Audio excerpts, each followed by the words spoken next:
Hola, bienvenidos a todos. Hoy veremos en esta lección número 26, vamos a ver el verbo en modo subjuntivo. El subjuntivo es un modo verbal. Los modos indican la manera en que el hablante percibe la acción del verbo. Ya conocemos el modo indicativo, que apunta a hechos reales. Hoy veremos el modo subjuntivo, que se usa más bien para hablar de probabilidad y posibilidad.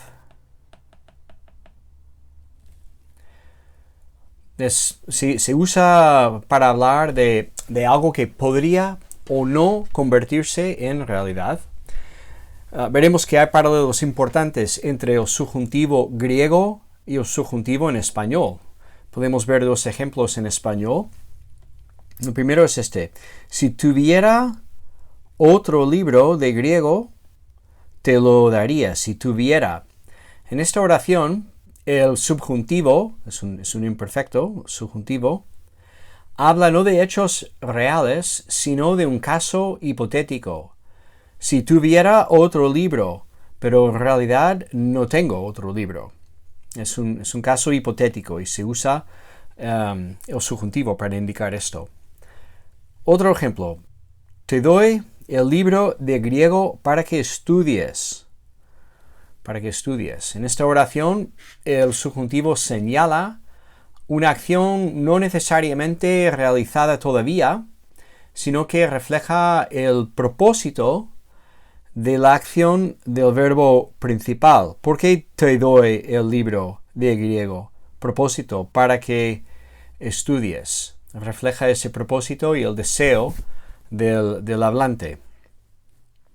En griego koine el subjuntivo tiene funciones muy parecidas a estas. Aquí tenemos una condición y aquí una expresión de propósito.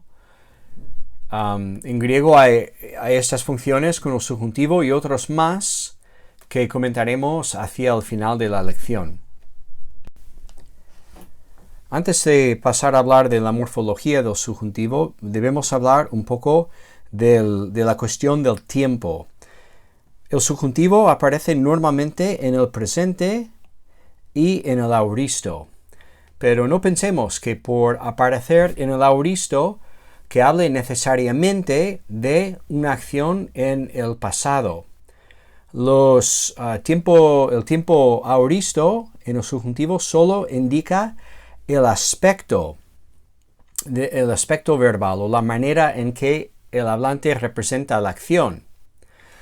En cuanto al aspecto, recuerda que el presente representa una acción o indica una acción que está en proceso, mientras el auristo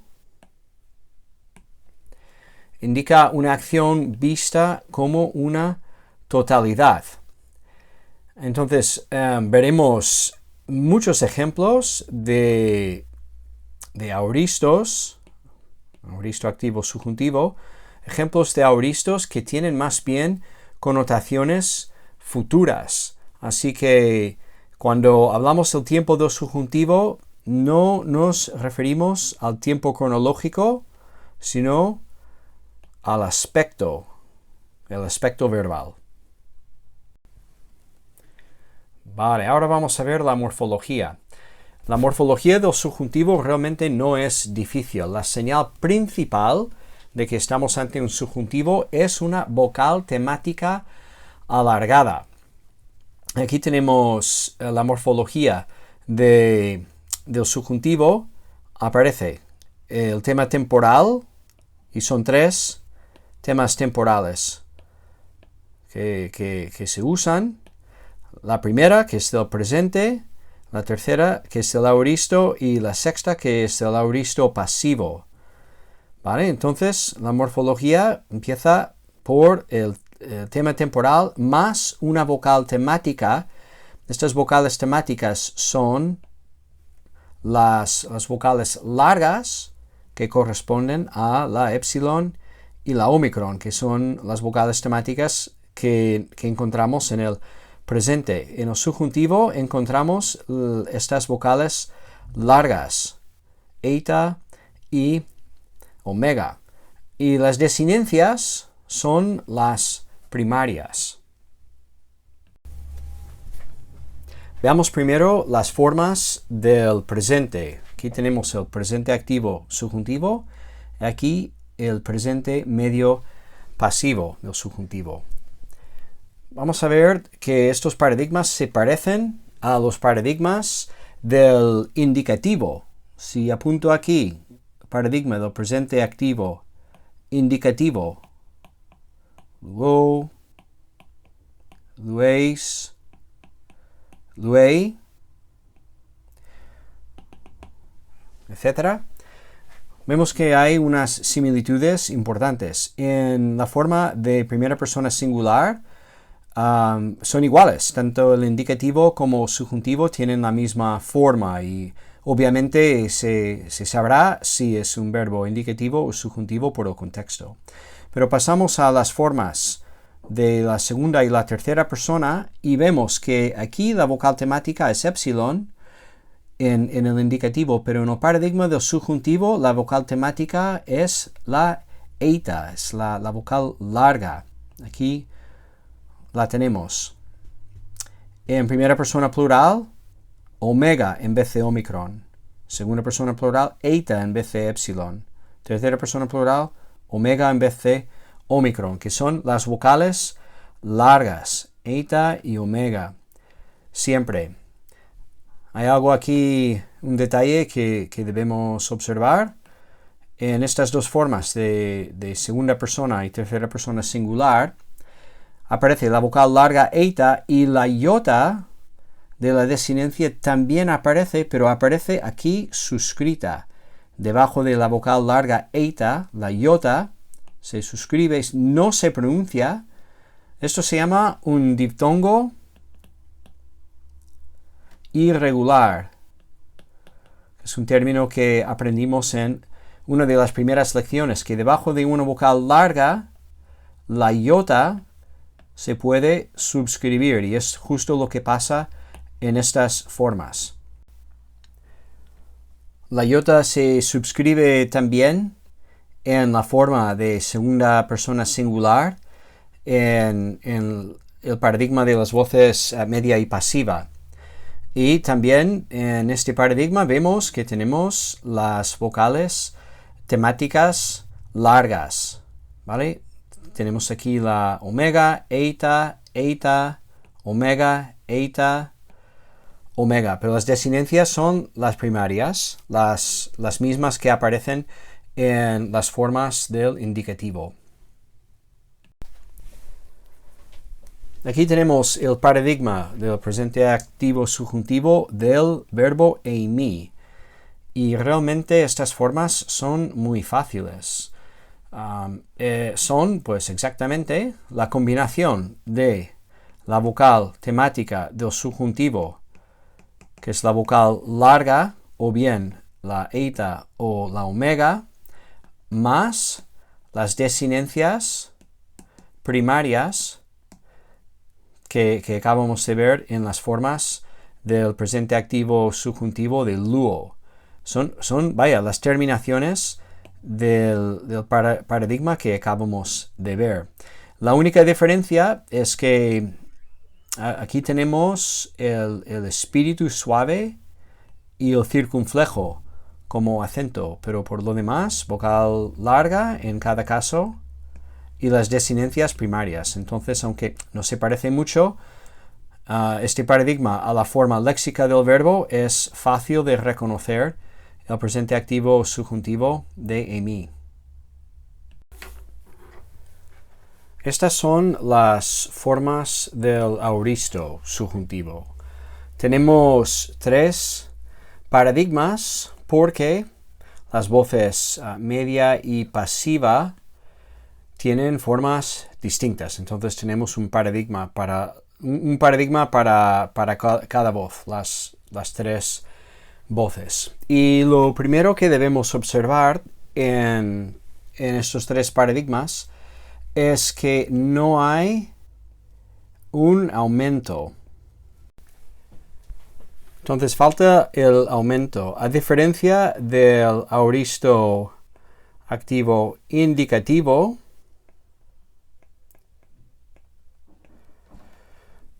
que la forma del indicativo tiene un aumento al principio, pero en el subjuntivo no, ni en la voz activa, la voz media, ni en la voz pasiva. Como no hay connotación temporal, no aparece el aumento en las formas del auristo subjuntivo. El auristo subjuntivo sí tiene la sigma, como en las formas indicativas de voz activa y voz media. La sigma característica del auristo se mantiene en estos paradigmas. Una advertencia, como aparece la sigma y no hay aumento, estas formas se parecen mucho al futuro. En el futuro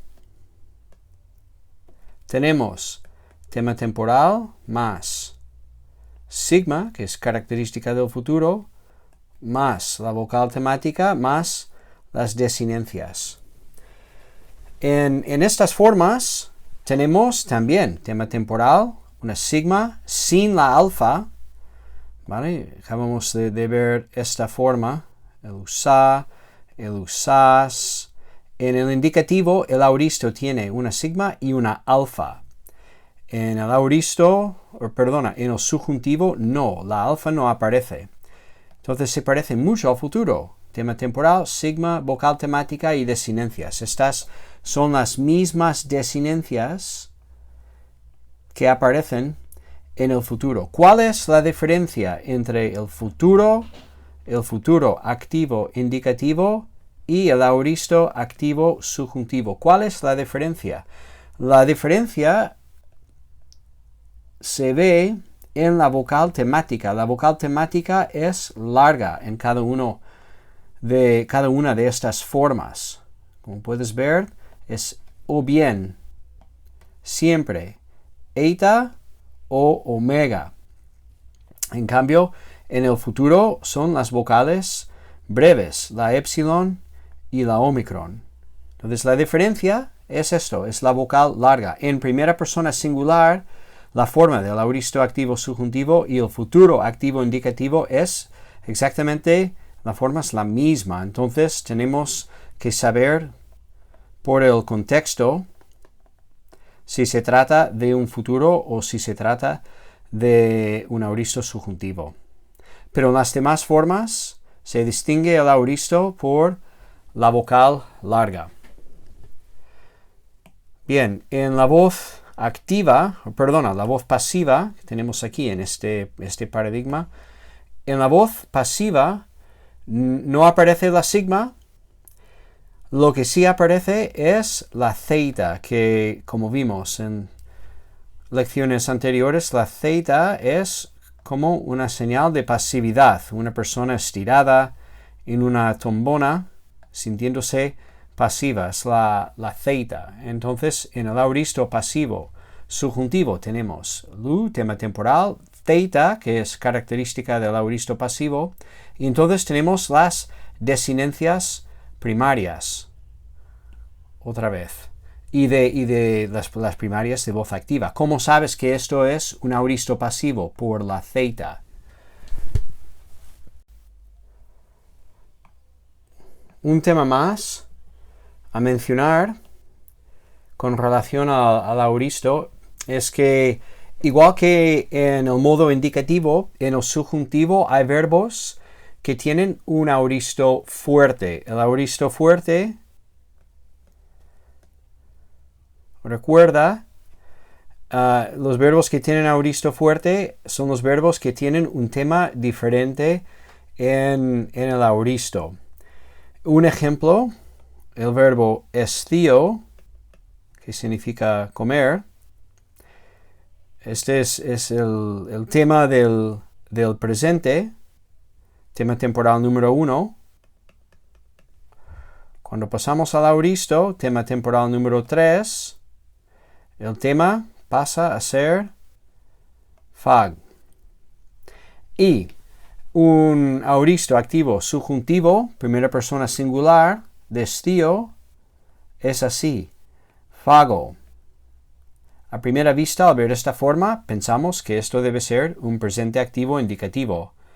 Pero si paramos a pensar un poco, y si conocemos nuestro vocabulario, nos damos cuenta que no hay ningún verbo con el tema fag, con esta raíz. Entonces, más bien pertenece al verbo estío y, aunque no lleva sigma, como los auristo fuertes que no llevan sigma, no lleva sigma, tiene una desinencia primaria, pero tiene que ser auristo por el tema. Y como la terminación tendrá la vocal larga, sabremos que es un auristo activo subjuntivo. El subjuntivo puede aparecer o bien en oraciones dependientes,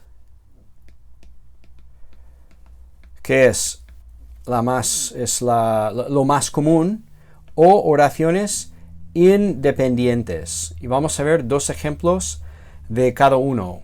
Te animo a consultar Griego para Sancho o tu libro de texto si usas otro, para ver algunos usos más y quizás más ejemplos.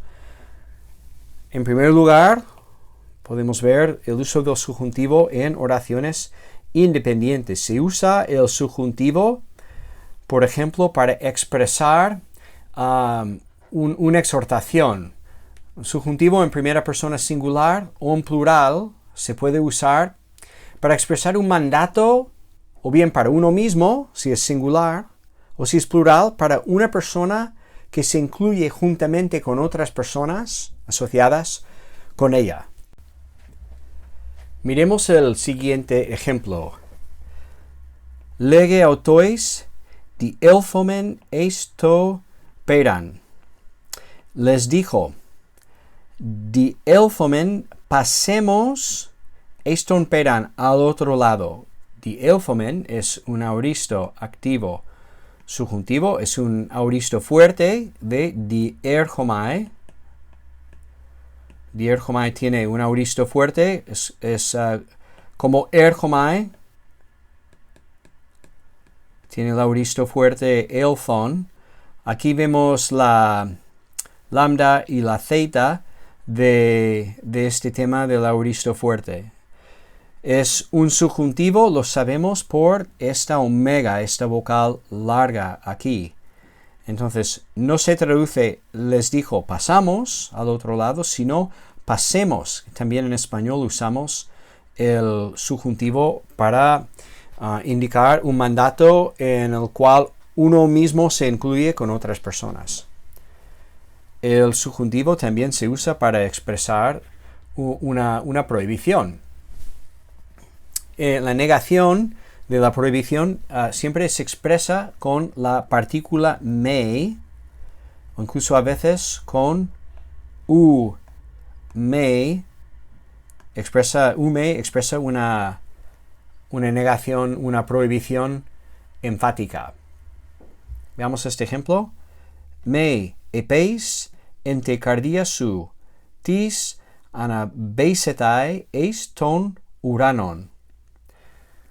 No digas, ¿vale? Epeis es el auristo activo subjuntivo, segunda persona singular del lego también es un auristo fuerte. No digas, si el auristo fuerte, la tercera forma, tema temporal, pon, el auristo fuerte del lego. Aquí tenemos epeis, la vocal larga, que nos indica que estamos ante un subjuntivo. No digas, prohibición, no digas en tu corazón quién subirá al cielo. Luego podemos ver dos ejemplos de subjuntivos usados en oraciones dependientes. Y el primer ejemplo es un ejemplo del uso más común del subjuntivo en el Nuevo Testamento para expresar el propósito de la acción del verbo principal. Cuando se usa así, el subjuntivo viene precedido por la conjunción hina. ¿Vale? Entonces, eso es muy común. Tanto es así que cuando vemos una conjunción hina en una subordinada, esperamos encontrar a continuación un verbo subjuntivo. Si ves una hina en una oración subordinada, ding, ding, ding, ding, te debe sonar como una alarma de que luego pues vendrá un verbo en modo subjuntivo. El ejemplo, Jutos elfen eis marturian hina. Ding, ding, ding, ding. Aquí tenemos la conjunción. ¿Dónde está el subjuntivo? Martureise es la siguiente palabra. Peritu photos. Este vino por testimonio, hina, para que martureise. Aquí tenemos también un aoristo activo subjuntivo del verbo martureo. Y nuevamente, vocal larga aquí al final, después de una sigma. Esto no es un futuro porque la vocal es larga, entonces es un aoristo activo subjuntivo. Tercera persona singular. Este vino por testimonio, para que diese testimonio, o podríamos decir para que testificara acerca de la luz. Entonces el último ejemplo es un ejemplo del uso del subjuntivo en una oración dependiente condicional, y este uso también es relativamente común. Muchas veces cuando el subjuntivo aparece en una condicional, aparece con la conjunción ean.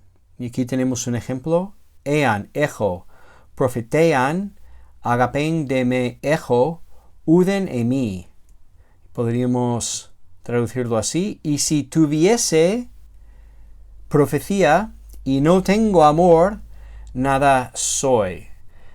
Vale, el verbo aquí, ejo, tenemos la misma forma aquí, ejo, pero analizamos la traducción que tengo aquí, refleja el análisis de la primera forma como un presente activo subjuntivo y la segunda como un presente activo indicativo. Es la misma forma.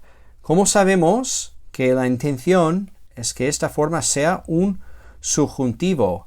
Pues por el marcador ean que viene antes. En las oraciones condicionales, normalmente el ean viene seguido por un subjuntivo y por eso se traduce si tuviese profecía y luego el indicativo y no tengo amor, nada soy.